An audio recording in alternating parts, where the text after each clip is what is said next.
Hi guys, this is Naomi Smith and I really want to welcome you to my YouTube channel, Home Inspired. It's my desire that this channel would impart vision and grace to you in your journey toward home. I really hope you enjoy it. All right, so we're back and we're talking about sex again.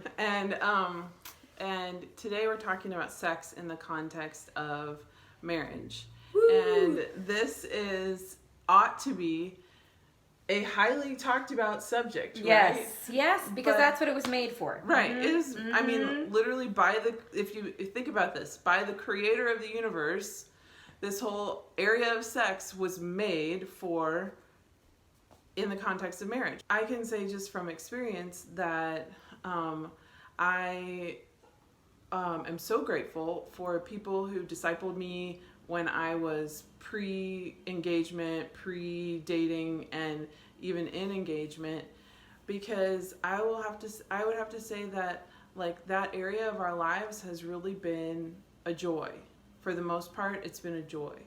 And I know there's a lot of married women who can't say that, and married men who can't say that. But what I can say is that I think that's what God has for you. If you don't have that right now, that's what God has for you to come. Like, press into it. Believe for it. Because He has joy for you. He has pleasure for you. He has intimacy. And He has a close connection with your spouse.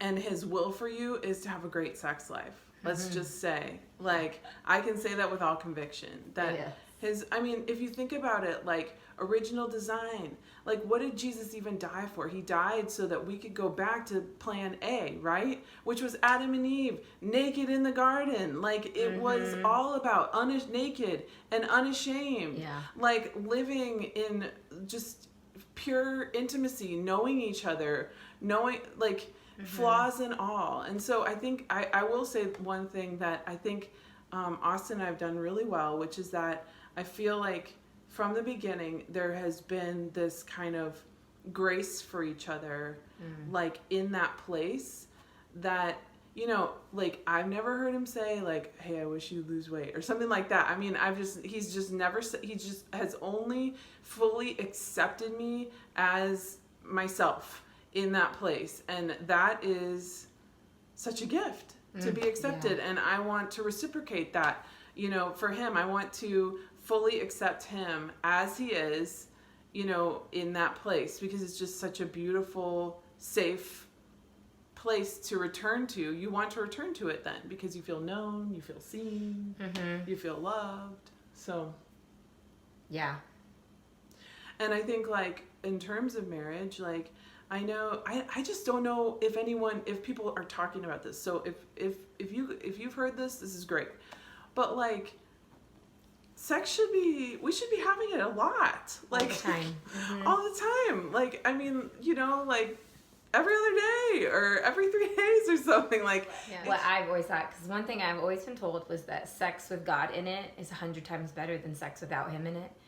And my picture of what I picture like heavenly sex as is I picture, like how you said your husband has never said that thing. And you know what came to my head when you said that? Because of his love for not just you, but for God. Like your love for each other comes from the fact of your love for the Father. And I feel like that is what creates like the benefit thing. Like, if it's all about each other and what you can do for each other and please each other and love each other and be intimate together, it's this whole dynamic that honestly I don't think you could have outside of marriage. Yeah, no. And outside of Christianity, really. No.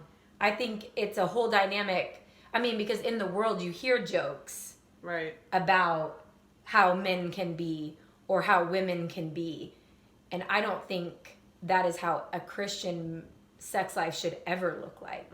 It should be about each other and the other one, and you know. Yeah, I think just like to encourage any like people who are having marital problems or are, you know, in the throes of this process of working it out, you know, I think like just I think holding to the promise that God has a glorious sex life for you, and that it will be good. And it may be emotional issues that you're working out, it may be even like physical issues, or it may just be like bitterness towards your spouse or whatever it is. I mean, there's all these things that come up, right, in the dynamic of sex. And I just know that as you like press into God, and as you get more of like the wholeness that He has for you, and as you decide to press into your spouse, to kind of literally and emotionally, like as you decide to have sex, as you decide to move toward connection, like it's gonna get better and better and better. And I'm just saying that to you as a promise, because that is what God has for you. And even if you've gone through decades of marriage and have not had that, it's still what God has for you. So don't give up. So don't give up. Yeah.